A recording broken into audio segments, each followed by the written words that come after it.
So to start off, I will say TBM put together a very beautiful instruction kit. They make it really clear, really easy.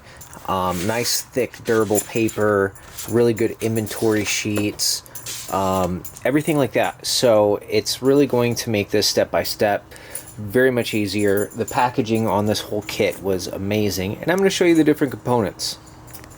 So in one box, we have the free-floating hub assembly. We have the inner and outer bearing seals. We have Timken bearings.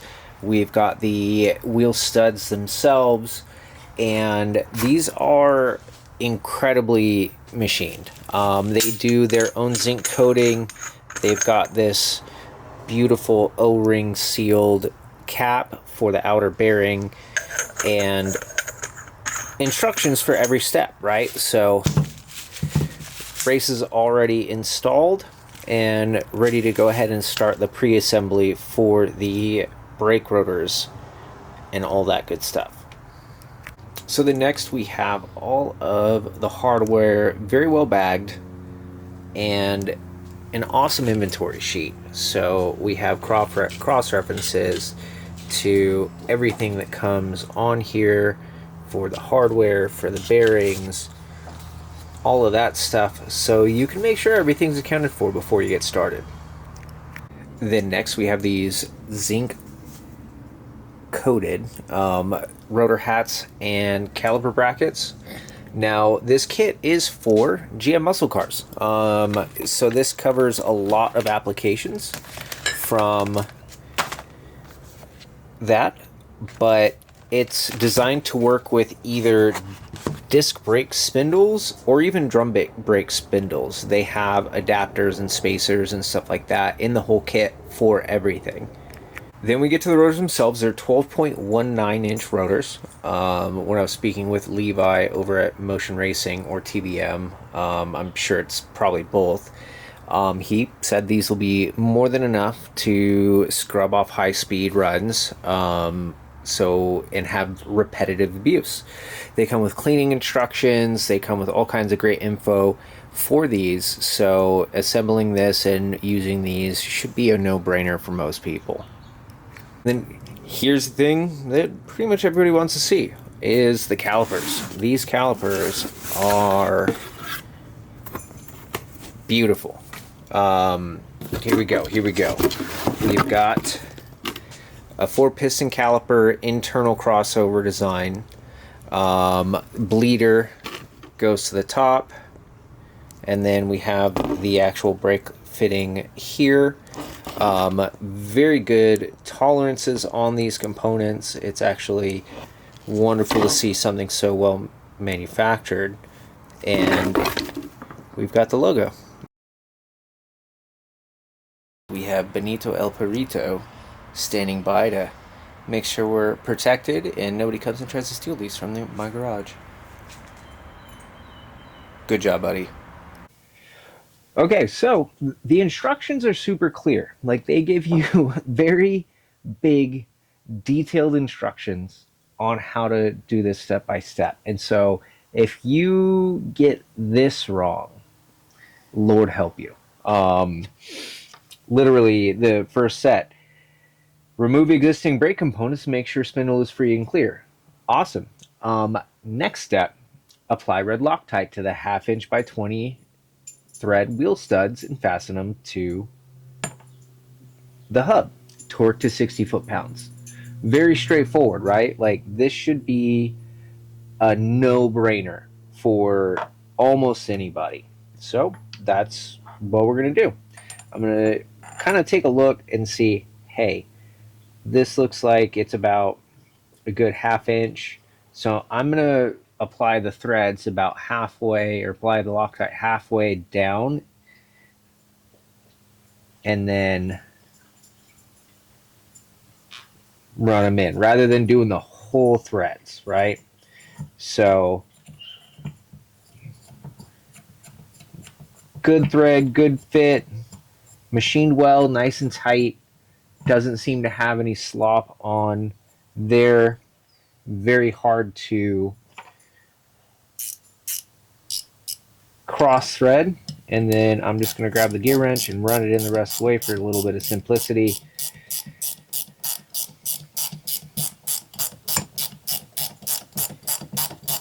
Nice and easy, straightforward. I like instructions like this. I mean, I can deal with some mildly complicated things when it comes to automotive, but when we have something that is this well detailed, oh my gosh, it's thrilling to me. I mean, I don't even go by finger on most of that and then run it all the way through. And then we're going to just rinse and repeat for the other, well, 9, because we've got 2 hubs to do. And then we'll worry about torquing them at that point in time.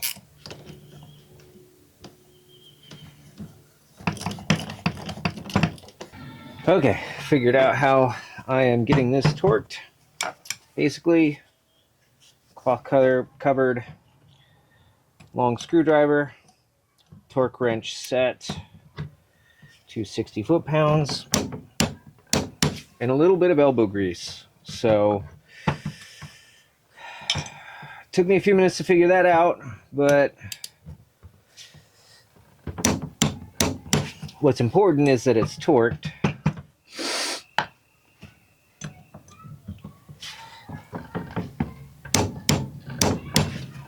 Which means it'll be safe.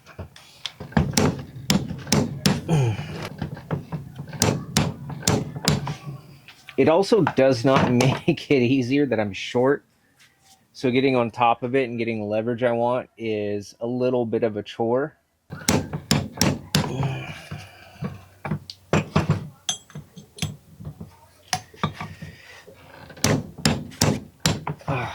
There we go.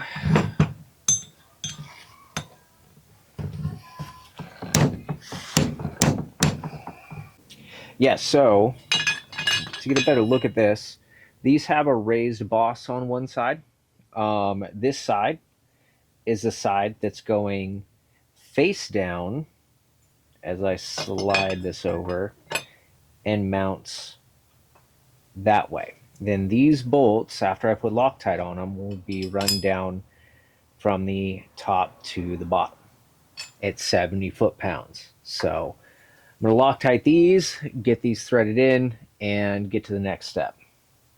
All right, let's start figuring getting these threaded in. Let's see what size we got here. These are big boys. Ooh, there we go. What size? 3/8. Okay. We've got 3/8 on these guys. There we go. That's what I wanted to feel. Sound like a dog when he starts whimpering because nobody's within 5 feet of him. He's a very codependent dog, but he's a sweetheart. So I got all these set down, right? Pretty much finger tight. And this is the point in the project where I discover I need a new tool. Why do I need a new tool? Well, because I don't have a 3/8 Allen head socket to be able to put on the torque wrench to torque these to specs. So, time to go make a tool run.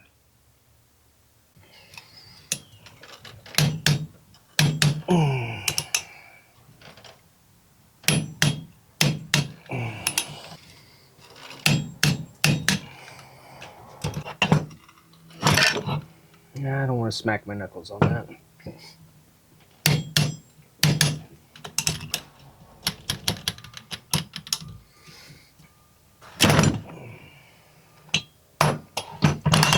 And I just stripped the crap out of that one and smacked my knuckles.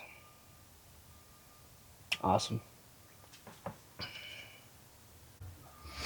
Well, there was enough to go ahead and finish torquing it.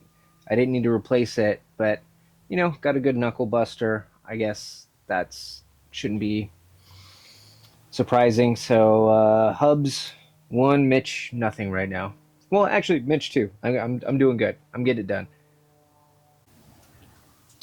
So, as the next step, we actually start to assemble the rest of the rotor, and just like the other couple steps ahead of this, it is going to require Loctite, which we have 10 bolts for that, maybe more.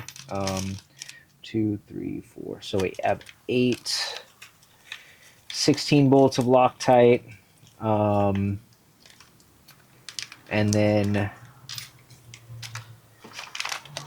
16 washers. So all good, all good. Besides my finger throbbing right now. But I'm going to Loctite all of these so I can get started. Per the instructions, they go on this way. So I'm going to move the camera a little bit and get a better angle here.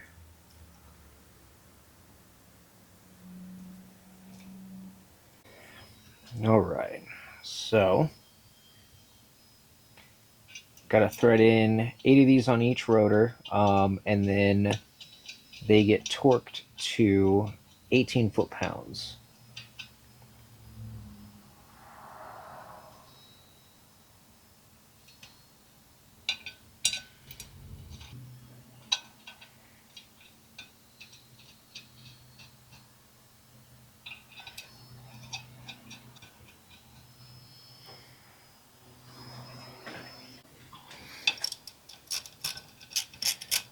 All right, let's get these run down.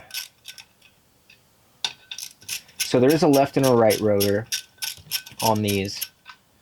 So you have to be, considerate of the direction for when you put them on the spindles, but no big deal. No big deal. So as long as you know that, then it shouldn't be a big fight on doing so. These rotor hats I actually like more than the rotor hats on the other TBM set that I've used in the past. They look a little more secure and durable, so that makes me happy. All right, so now to torque.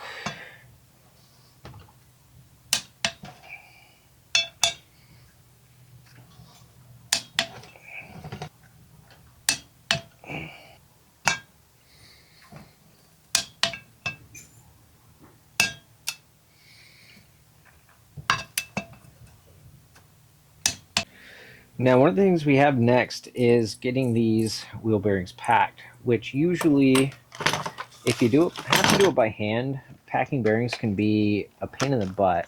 But I bought this tool on Amazon, this guy, and this is supposed to make packing bearings easier.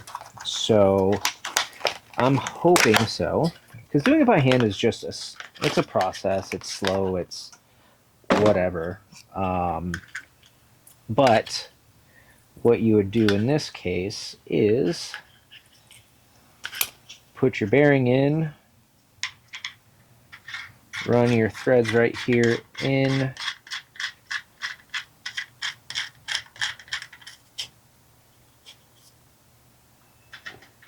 oh shit, Benny boy, come on Benny.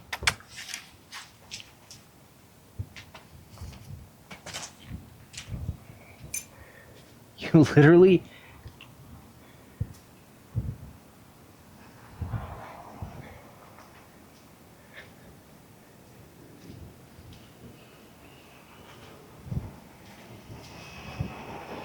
literally just had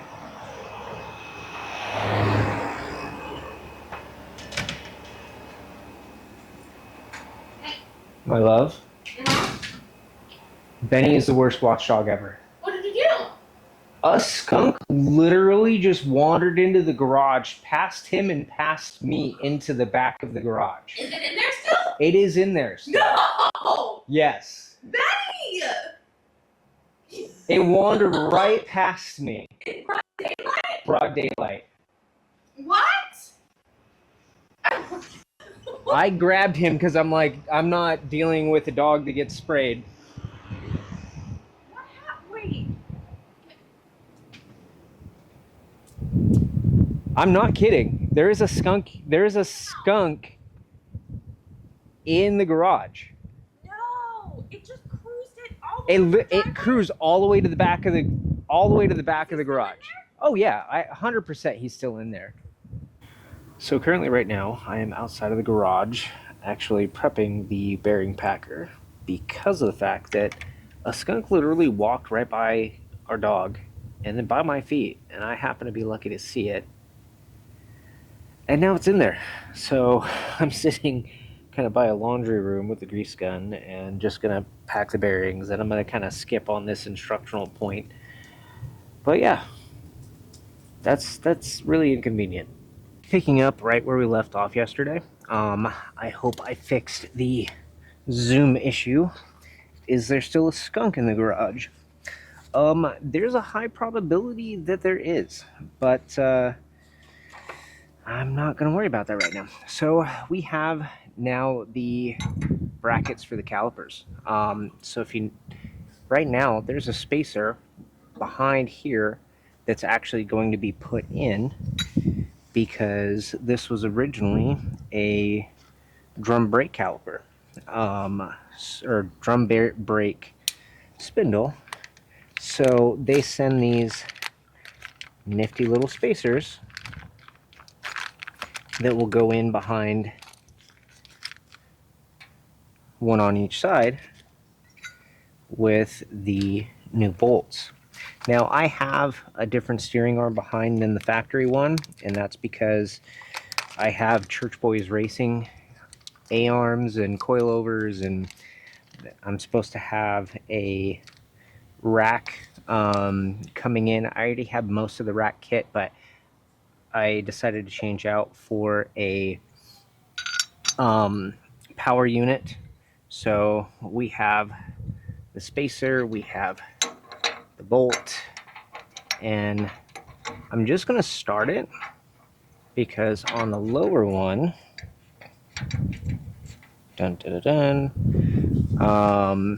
we have to place 3 shims. Make sure that these are the right ones.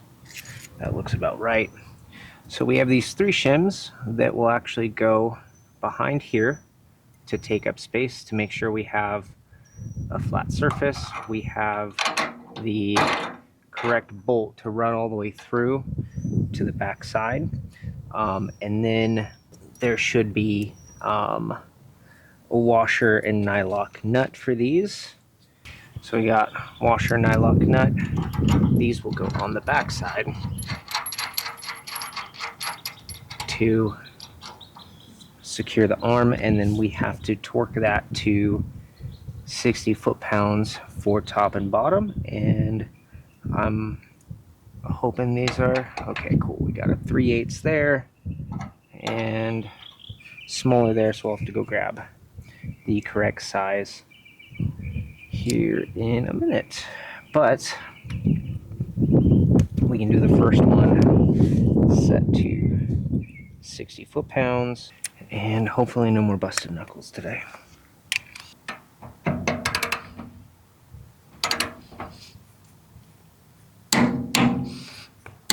60 foot-pounds isn't all that much if you have something stable to support it as you put it in place. So on the lower one, we have a 5/16 Allen head. This guy should be 3/4. Yep, we got 3/4 on the nylock nut. And then